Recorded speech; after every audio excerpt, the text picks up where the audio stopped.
فرشتوں کے ذمے کیا کیا کام ہے؟ زمین و آسمان فرشتوں سے بھرے ہوئے ہیں۔ فرشتوں کے ذمہ ایک کام تو عبادت ہے۔ آسمانوں میں فرشتوں کی صفیں بنی ہوئی ہے، کوئی قیام میں ہے تو کوئی رکوع میں اور کوئی سجدے میں۔ بعض فرشتوں کے ذمہ خصوصی کام ہے، جیسا کہ حضرت جبرائیل امین علیہ السلام انبیاء کرام کے پاس آتے اور وحی لاتے رہتے۔ حضرت میکائیل علیہ السلام کے ذمہ روزے تقسیم کرنا وغیرہ۔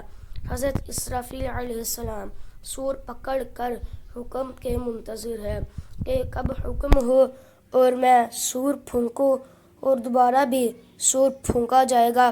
لوگ اٹھ گئے اور حضرت عزرائیل علیہ السلام کے ذمہ لوگوں کی روح قبض کرنا ہے۔ یہ سب کی روحیں یہی قبض کرتے ہیں۔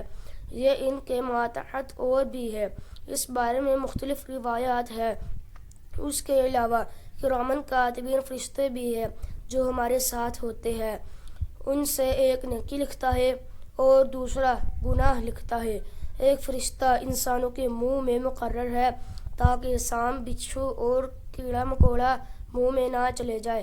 اسی طرح قبر میں سوالات کرنے پر بھی فرشتے مامور ہیں جنہیں منکر نکیر کہا جاتا ہے۔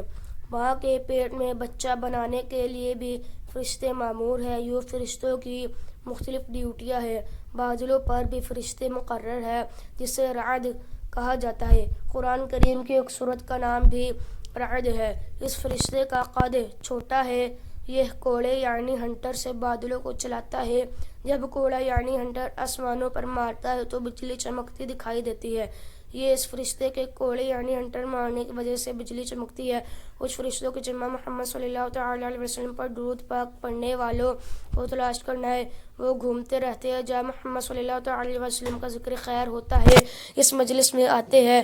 جو درود پاک پڑھا جاتا ہے اسے محمد صلی اللہ تعالیٰ علیہ وسلم کی خدمت میں پیش کرتے ہیں۔